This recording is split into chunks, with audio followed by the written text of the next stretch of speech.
Hello students. I am your biology teacher Iti Parekh from Holy Child Public School Rewari.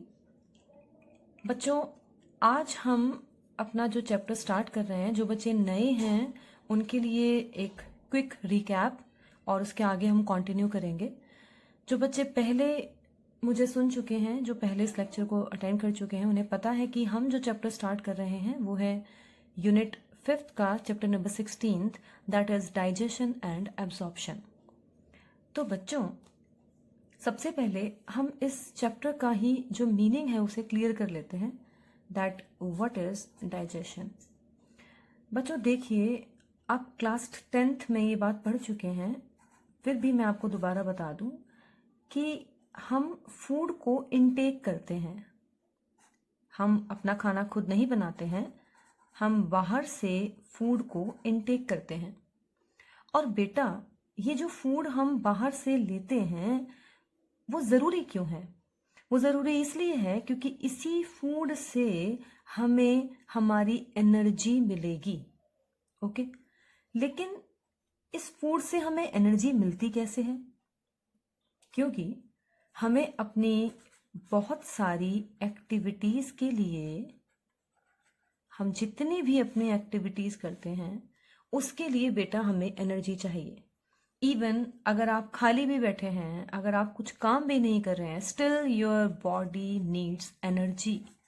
Y?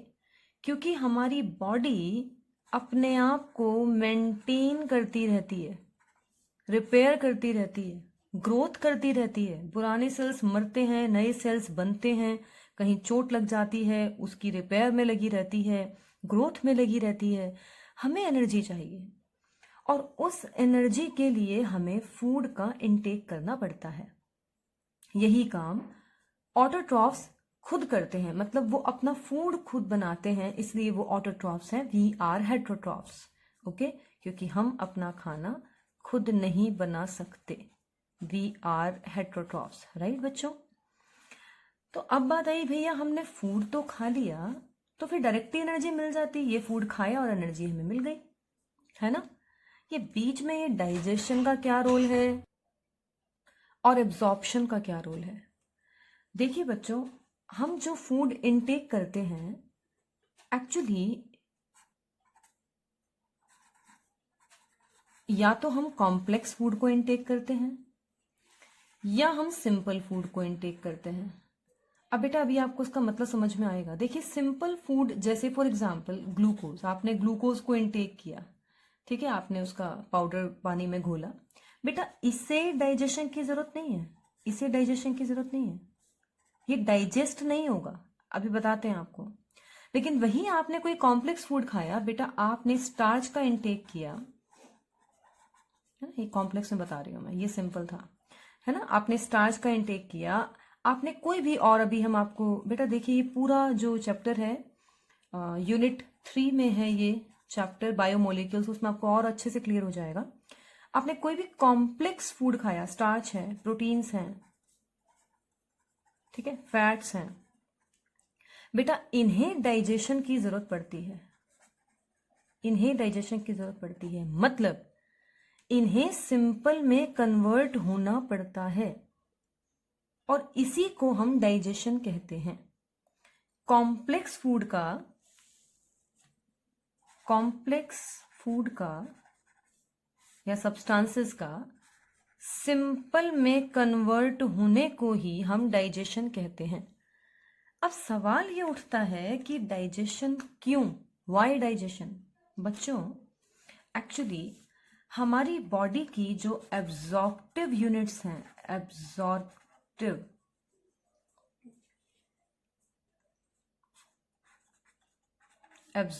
Units हैं, that is villi, ये आप 10th में पढ़ चुके हो। ये कॉम्प्लेक्स सब्सटेंसेस को इनटेक कर ही नहीं सकती, क्योंकि हमारा जो फूड है कॉम्प्लेक्स से सिंपल में कन्वर्ट होने के बाद ही वो विलाई में एब्जॉर्ब हो सकता है। मतलब बच्चों, जो विलाई हैं और सिंगुलर को हम विलस कहते हैं, इंटेस्टाइन में जो मिलती हैं, ये सब 10th का पार्ट है बेटा। वो एब्जॉर्ब ही नहीं कर सकती कॉम्प्लेक्स को बेटा, इसीलिए वी नीड डाइजेशन, एब्जॉर्प्शन। आपका जो डाइजेस्टेड फूड है, ये जो डाइजेस्ट हुआ कॉम्प्लेक्स से सिंपल में, इसका एब्जॉर्ब होना, डाइजेशन तो हो गई, ठीक है, आपने कोई कॉम्प्लेक्स चीज थी उसे सिंपल में कन्वर्ट कर दी, हो गई डाइजेशन। लेकिन डाइजेशन हो के वो बॉडी के बाहर ही निकल जाता तो फिर उस फूड का मतलब ही क्या था। इसीलिए हम उसे एब्जॉर्ब करते हैं जितना बॉडी को रिक्वायर्ड होता है। किसके माध्यम से? इस विलाई के माध्यम से। ओके, तो बेटा यहां से हम फूड को भी डिफाइन कर सकते हैं क्या, कि फूड कोई भी ऐसा सब्सटेंस जो बॉडी में इनटेक किया जाता है, जो एनर्जी प्रोवाइड करे, बॉडी के स्ट्रक्चर को मेंटेन करे, रिपेयर में हेल्प करे, टिश्यूज की ग्रोथ करे, डेवलपमेंट में हेल्प कराए, रिप्रोडक्शन में हेल्प कराए, जो बीमारियां हैं उनसे लड़ने की ताकत दे, है ना। तो दिस इज फूड। ओके, तो अब बात करते हैं कि डाइजेशन प्रोसीजर। अच्छा बेटा एक बात और देखिए, मैं पढ़ा रही हूं आपको पेज नंबर 257 एनसीईआरटी। बेटा एक बात और ध्यान रखेंगे, जिन बच्चों के पास बुक्स नहीं हैं, परेशान होने की बिल्कुल भी जरूरत नहीं है बेटा। आप लोग इंटरनेट तो यूज कर ही रहे हैं, देखिए इन दिनों आप क्लासेस भी तो हमारी अटेंड कर ही रहे हैं ना। तो बेटा you can do one thing, you can download these NCERT.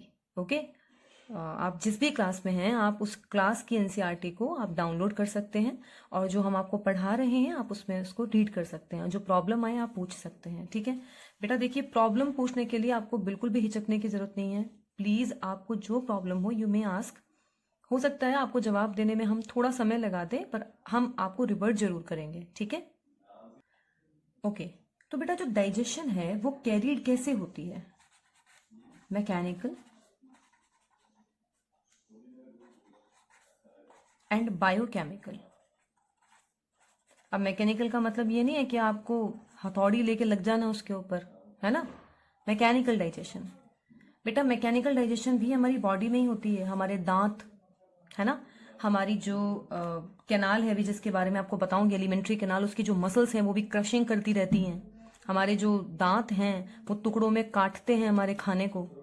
बेटा बायोकेमिकल मीन्स का क्या मतलब है यहाँ पे?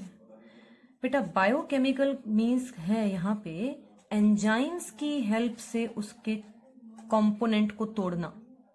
ठीक है बेटा, एक बात आप ध्यान से समझिए यहाँ पे, डाइजेशन, ये क्वेश्चन हो सकता है कुछ बच्चों को बड़ा अटपटा लगे कि मैम क्यों बता रही हैं, पर मैंने ऐसा देखा कि बच्चे थोड़ा गलत सोच लेते हैं जब 10th में भी होते हैं, तभी क्या कि ये कोई फूड का, कोई भी समझ लीजिए आप, कोई भी फूड है ये, इसका ये टुकड़ा हो गया, ये होगी डाइजेशन। बेटा फूड के टुकड़े नहीं करने, ये फूड जिस कंपोनेंट से बना है, वो स्टार्च से बना है, वो प्रोटीन से बना है, वो फैट से बना है, उसके कंपोनेंट के टुकड़े को हम डाइजेशन कहते हैं। प्लीज आप कंफ्यूज मत होइएगा इससे, ठीक है। तो उसमें अब जो दांत हैं बेटा, दांत क्या करते हैं? जो आपने खाया, आपने केला खाया, चलो कुछ ड्राइंग करते हैं अब, है ना, बचपन वाली कुछ यादें ताजा करते हैं। आपने येलो कलर इज विजिबल, ये सेट, आपने आम खाया, ठीक है बेटा। आम इन दिनों में आ भी रहे हैं, पर ध्यान से, सब्जी ध्यान से खरीदें, आपको किससे सब्जी लेनी है, ठीक है, ये ध्यान देना आप। ओके, आपने आम खाया, सुंदर आम बनाया ये मैंने। आपने अमरूद खाया, ठीक है, व्हाट्सोएवर जो भी है। दांत क्या करेंगे बेटा? इसके टुकड़े कर देंगे, इसकी स्लाइस कर देंगे ना। आप जितना भी पीस खाओगे इसके टुकड़े कर देंगे, वो इसके टुकड़े कर देंगे बेटा, वो मैकेनिकल डाइजेशन है। इन टुकड़ों पर जब बायोकेमिकल, मतलब जब एंजाइम्स काम करेंगे तो हम उसे कहते हैं बायोकेमिकल। और एक्चुअली जिस रूप में खाना एब्जॉर्ब होगा वो बायोकेमिकल ही करवा पाता है, ठीक है। जैसे, अब थोड़ा सस्पेंस नहीं रखते, जैसे मैं आपको बताती हूँ।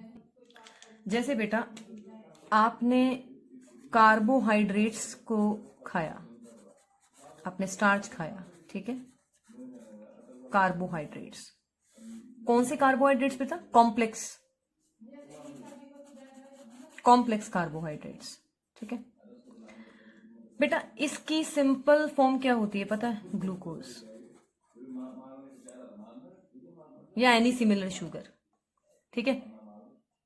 ये है biochemical digestion with the help of enzymes. आपने बेटा प्रोटीन्स को इनटेक किया, complex proteins with the help of enzymes. अब बेटा कॉम्प्लेक्स मैं बताती हूँ आपको, ये कन्वर्ट हो जाते हैं अमीनो एसिड्स में। ये हो गई इसकी सिंपल फॉर्म। अब कॉम्प्लेक्स में स्टार्च भी आता है, छोटा कार्बोहाइड्रेट भी लेके देख लेते हैं। जैसे आपने दूध पिया बेटा, मिल्क, बच्चे पीते नहीं है वैसे ज्यादा मिल्क, है ना, कोई बात नहीं, पीना चाहिए बेटा, हड्डियां स्ट्रांग होती हैं उससे। खैर मिल्क पिया आपने, उसमें शुगर होती है बेटा लैक्टोज। अब ये बहुत ज्यादा कॉम्प्लेक्स शुगर नहीं है, लेकिन इसके भी टुकड़े होने जरूरी हैं। क्यों? क्योंकि ये ऐसी है, ये 2 यूनिट से मिलके बनती है। ये देखिए, ये 1 यूनिट है, ये दूसरी है। अभी यूनिट का नाम बाद में बताएंगे आपको। एंजाइम ने काम किया, बायोकेमिकल डाइजेशन हुई। अब बेटा लैक्टोज की मैकेनिकल डाइजेशन नहीं होगी, इसको मैकेनिकल डाइजेशन की जरूरत नहीं है, ठीक है। ये टुकड़े टूट गए इसके, 1 यूनिट अलग हो गई, दूसरी यूनिट अलग हो गई, अब हो गई इसकी डाइजेशन, ठीक है। Lactose is milk sugar. So this is all about digestion. कि कॉम्प्लेक्स में एग्जांपल मैं लेती हूँ बार बार स्टार्च का, ठीक है। कॉम्प्लेक्स का मतलब है जो बहुत सारी यूनिट से मिलके बना हो, और सिंपल जो बिल्कुल सिंपल हो, और बीच के भी होते हैं, वो भी हम डिस्कस करेंगे आपसे, उनमें भी डाइजेशन की जरूरत पड़ती है, पर ये जल्दी डाइजेस्ट हो जाते हैं क्योंकि ये छोटे हैं, ठीक है बेटा। अब बात करते हैं बेटा डाइजेस्टिव सिस्टम की। देखिए बेटा digest, so what is digestive system बच्चों? It is a set of organs and glands. कौन सी ग्लैंड्स बेटा? डाइजेस्टिव ग्लैंड्स, हार्मोनल ग्लैंड्स नहीं, ठीक है। ऑर्गन्स एंड ग्लैंड्स जो फूड को इनटेक करने में, उसको क्रश करने में, उसको डाइजेस्ट करने में, उसको एब्जॉर्ब करने में, उसको एसिमुलेट करने में, और फाइनली इसको इजेस्ट करने में हमारी हेल्प करती हैं। So this is the definition of digestive system, okay. अब डाइजेस्टिव सिस्टम में जो ह्यूमन का डाइजेस्टिव सिस्टम है उसमें क्या क्या है? उसमें है, उसको हम कह सकते हैं, it comprises of alimentary canal and associated glands. अब एलिमेंट्री कैनाल में आ जाता है ये सेट ऑफ ऑर्गन्स जो आपके एनसीईआरटी में डेफिनेशन लिखी है, और एसोसिएटेड ग्लैंड्स मतलब इससे एसोसिएटेड कौन सी? डाइजेस्टिव ग्लैंड, जिसके बारे में हम अभी डिस्कस करेंगे। So now we will discuss about alimentary canal. तो बच्चों एलिमेंट्री कैनाल का दूसरा नाम होता है डाइजेस्टिव ट्रैक। अब एलिमेंट्री कैनाल है क्या बेटा? ये एक लॉन्ग होलो, ठीक है, और कॉइल्ड मस्कुलर और ग्लैंडुलर ट्यूब होती है, जिसकी मैं बता देती हूँ आपको। It is a long hollow coiled muscular and glandular tube of, आपको बताएंगे ग्लैंडुलर ट्यूब क्या क्यों कहा, क्योंकि बीच बीच में यहाँ पे कुछ सेल्स हैं जो ग्लैंड्स की तरह काम करते हैं, of variable diameter, variable diameter, okay, जिसमें बहुत सारे स्पेशलाइज सेक्शंस होते हैं, जो माउथ से स्टार्ट होती है और एनस पे एंड हो जाती है। यहाँ से ये स्टार्ट होती है और एनस पे ये एंड हो जाती है। तो ये एक लॉन्ग होलो कॉइल्ड मस्कुलर और ग्लैंडुलर ट्यूब होती है बेटा, जिसकी जो डायमीटर है वो वेरिएबल होती है। मतलब ये ऐसा नहीं है कि बिल्कुल सेम डायमीटर की चलती है बिल्कुल स्टार्टिंग से लेके एंड तक, और जो माउथ से स्टार्ट होके एनस पे खत्म हो जाती है। This is the definition of alimentary canal. अब बेटा जो एलिमेंट्री कैनाल है उसके जो पार्ट्स हैं वो क्या क्या हैं? देखिए, mouth, then the buccal cavity और ओरल कैविटी,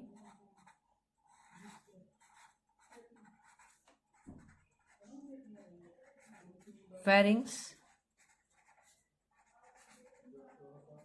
esophagus,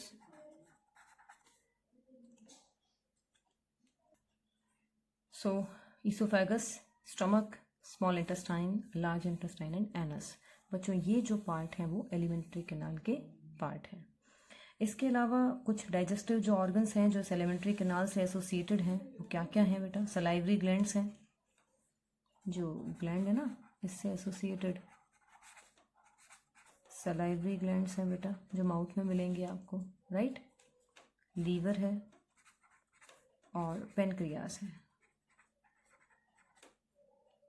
तो बेटा सबसे पहले हम जो डिस्कस करेंगे वो है हमारी बकल कैविटी और the oral cavity. You can see this is the upper lip, this is the lower lip. इसके अलावा हमारी बकल कैविटी में देखिए क्या क्या है बच्चों, ये हमारे दांत हैं, ठीक है, नीचे और ऊपर, ठीक है। एक मस्कुलर टंग है हमारे पास, ठीक है। This is palate. अब बेटा पैलेट को तालू कहते हैं। देखिए अभी मैं आपको बोल रही हूँ, आप मेरे साथ साथ करना। ये अपनी टंग को अपने ऊपर वाले दांत से लेके अंदर की साइड धकेलिए। यस यस, आपको एक हार्ड सा कुछ सरफेस पता चलेगा, that is hard palate. Good. थोड़ा सा पीछे, थोड़ा सा प्रेशर लगेगा, थोड़ा सा पेन भी होगा। यस, थोड़ा पीछे लेके जाइए और yes, good. Yes, this is soft palate. Okay, पहले आपने टच किया वो हार्ड पैलेट था, फिर आपने पीछे टच किया, ये देखिए ये हार्ड पैलेट है, फिर पीछे टच किया सॉफ्ट पैलेट। अभी मिरर में भी खड़े हो सकते हैं जाके, अभी की अभी, है ना। और आप देख सकते हैं कि पीछे जो हमारा सॉफ्ट पैलेट है वो एक छोटी सी एक इतनी हल्की सी एक एक्सटेंशन पे एंड होता है, ठीक है। यस,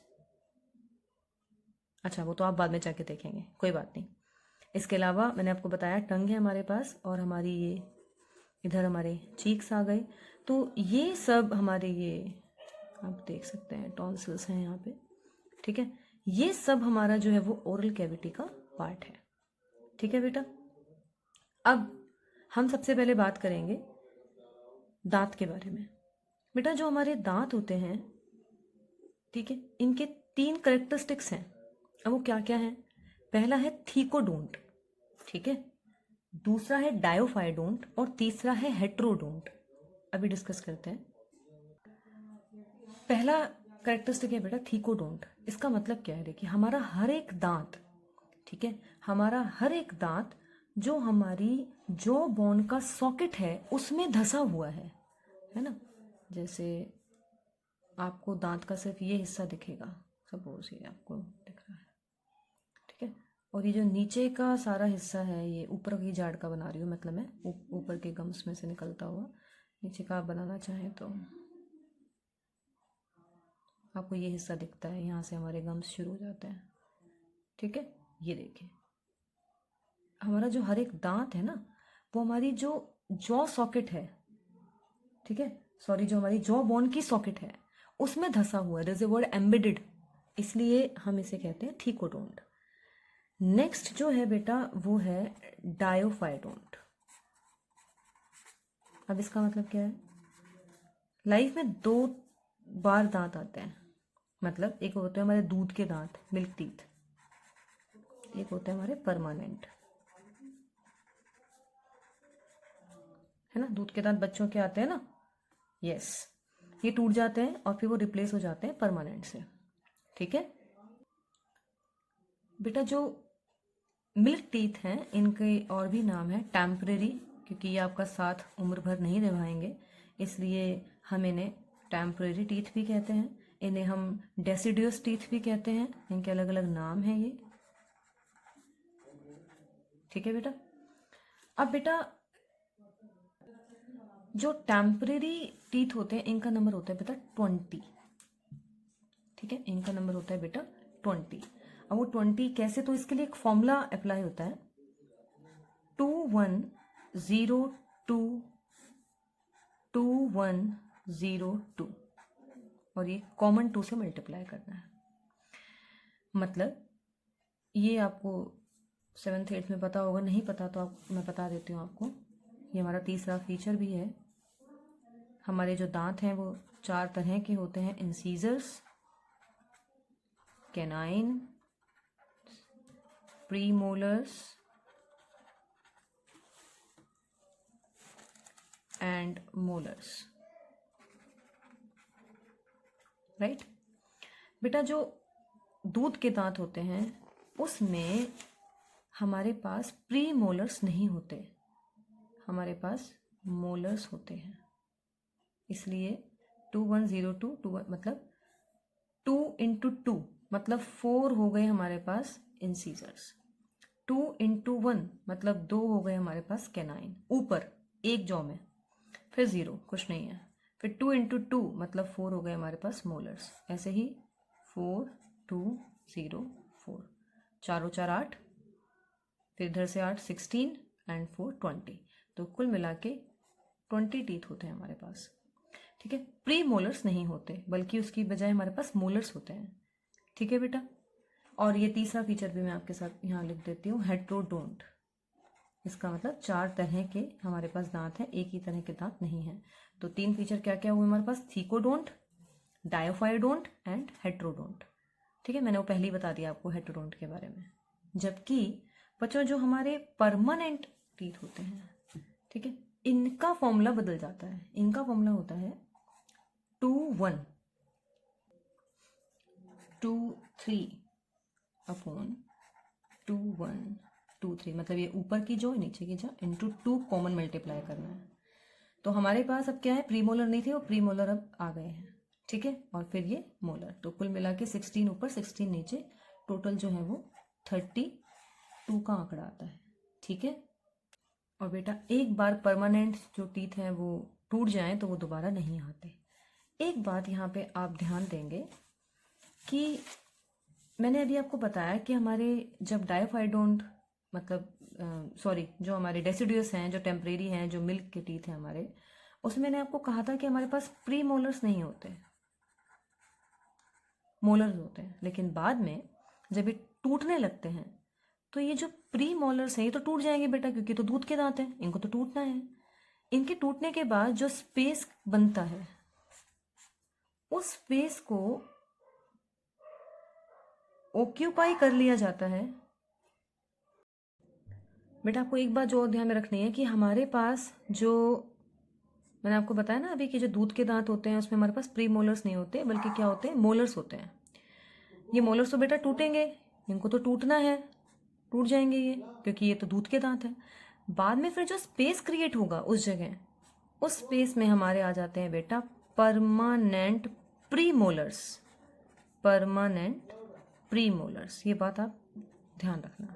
पीएमटी में बेटा इस क्वेश्चन से रिगार्डिंग थोड़ा सा घुमा के क्वेश्चन कई बार पूछा गया, जो अभी आप थोड़ी देर में आपसे डिस्कस करेंगे, तो प्लीज़ आप ये बात ध्यान रखना। मैं फिर से बता देती हूँ, जो हमारे दूध के दांत हैं मैंने उसको आपको बताया कि हमारे पास प्री मोलर नहीं होते, जबकि हमारे पास मोलर्स होते हैं। ये फॉर्मूला भी लिखा था मैंने यहाँ पे, है ना। प्री मोलर नहीं है, मोलर है। लेकिन बेटा ये तो टूटेंगे, तो दूध के दांत हैं। ये जब टूट जाते हैं तो इनका जो स्पेस बना वो ऑक्यूपाई कर लिया जाता है हमारे परमानेंट प्री मोलर्स से, और फिर बाद में मोलर्स निकलते हैं, ठीक है बेटा। अब देखिए बेटा आपको एक स्ट्रक्चर दिखाते हैं, it is LS of A tooth, ठीक है। अब देखिए बेटा हमारा जो दांत है इसके 3 पार्ट होते हैं basically, crown, neck and root, okay. Crown, neck and root, ये देखिए, ठीक है बेटा। अब बेटा रूट जो है वो बेसल पार्ट होता है, ठीक है। Root is the basal part, और यही जो पार्ट है वो एम्बेडेड होता है किसमें, जॉ बोन के सॉकेट में। अब बेटा नेक जो होता है वो मिडल पार्ट होता है। इसके अलावा जो हमारा क्राउन है, it is the exposed part of the tooth. बेटा यही आपको दिखता है ना, ये पार्ट आपको दिखता है, ठीक है। और जो बेटा क्राउन है वो जिस शाइनिंग मटेरियल से कवर होता है, जिस हार्ड मटेरियल से कवर होता है, उसे हम कहते हैं इनेमल, ठीक है। It is the hard material. और इनेमल जो होता है बेटा ये हार्डेस्ट स्ट्रक्चर होता है हमारी बॉडी का, ठीक है। Enamel it is the hardest structure of the body also. दांत का तो है ही है, पूरी बॉडी का भी है, ठीक है बेटा। अब जो मेजर पार्ट होता है दांत का वो किससे बना होता है, एक हार्ड सब्सटेंस से जिसे हम कहते हैं dentine. Let me show this, it is made up of this hard material that is dentine. अब बेटा जो क्राउन रीजन में डेंटाइन है ये वाली, ये कवर होती है इनेमल से। बाकी आप देखिए डेंटाइन तो यहाँ भी है, ये सारा डेंटाइन ही है, ये रहा इधर तक सारा, तो इट इज़, है ना, जो मेजर पार्ट है वो डेंटाइन से बना। लेकिन जब क्राउन पे डेंटाइन आई, ये जो क्राउन वाली डेंटाइन है ये कवर होती है हार्ड मटेरियल से, जैसे हम कहते हैं इनेमल। ओके बच्चों, बीच में आप ये देख सकते हैं, दिस इज पल्प, ठीक है, it is pulp cavity, sorry, ये जो बीच का आप पार्ट देख पा रहे हैं ना, this is the pulp cavity, और इसके अंदर जो कंटेंट होता है इस पल्प कैविटी के अंदर उसे हम कहते हैं पल्प। ठीक है बेटा, पल्प में क्या क्या है, नरिशमेंट प्रोवाइड करती है ये दांत को, सेंसिटिविटी देती है, यहाँ पे नर्व फाइबर्स होते हैं, ब्लड वेसल्स होती हैं, लिम्फ वेसल्स होती हैं, ठीक है, तभी तो हम सेंस कर पाते हैं दांत का जब दर्द होता है, तो हम अगर हमारा कोई मतलब बैक्टीरिया लग जाता है, कोरोड करना शुरू कर देता है वो इनेमल को, धीरे धीरे धीरे धीरे पल्प यहाँ पहुँचता है डेंटाइन पे, फिर वो पल्प में पहुँच जाता है, और फिर इन नर्व्स के माध्यम से हमें दर्द होता है, क्योंकि ये ब्रेन तक जाती हैं, तब हमें महसूस होता है। डॉक्टर पूछता है कि आपको सेंसिटिविटी तो नहीं है, तो जब यहाँ पे इफेक्ट होने लग जाता है बेटा, तो हमें ठंडा गर्म लगने लग जाता है ना, यही वो रीज़न है। तो बच्चों, this is all about oral cavity, sorry this is not all about oral cavity. Oral cavity में सिर्फ हमने एक जनरल डिस्कशन करा, हमने दांत का स्ट्रक्चर देखा, हमने ऑरल कैविटी का स्ट्रक्चर देखा। बेटा हम आगे के अपने जो पार्ट बनाएंगे वीडियो के, क्योंकि जो बच्चे पहली वाली वीडियो देख चुके हैं उस पर मैंने एक जनरल डिस्कशन बता दिया था, 10th को कवर किया था कि इंटेस्टाइन, फिर ये फिर वो, बट इट्स ओके। अब हम फिर से एक रिवीजन के साथ साथ हम डिटेल एक्सप्लेनेशन के साथ चले हैं, जिसमें मैंने आपको ये जो मेजर पोर्शन है हमारा ओरल कैविटी का, जो दांत तक हमने इसको टूथ तक हमने इसको कवर कर लिया है। ठीक है, अपनी नेक्स्ट वीडियो में हम आगे अपना डिस्कशन कंटिन्यू करेंगे। तब तक आप अपना टाइम मत वेस्ट कीजिए बच्चों, जब तक आप घर पे हैं सेफ रहिए, प्लीज़ कहीं बाहर मत जाइए, पढ़ें, कोई प्रॉब्लम है हमसे पूछें, please don't waste your time. Okay बेटा, प्लीज़ इस टाइम को जितना मैक्सिमम आप यूज़ कर सकते हैं उतना कीजिए आप। Okay, stay at home, be safe बच्चों, थैंक यू सो मच। फिर भी मैं फिर कहूँगी आपसे, मैं हर बार वीडियो में कहूँगी, आपको कोई भी प्रॉब्लम है आप प्लीज़ प्लीज़ हमसे बात कीजिए।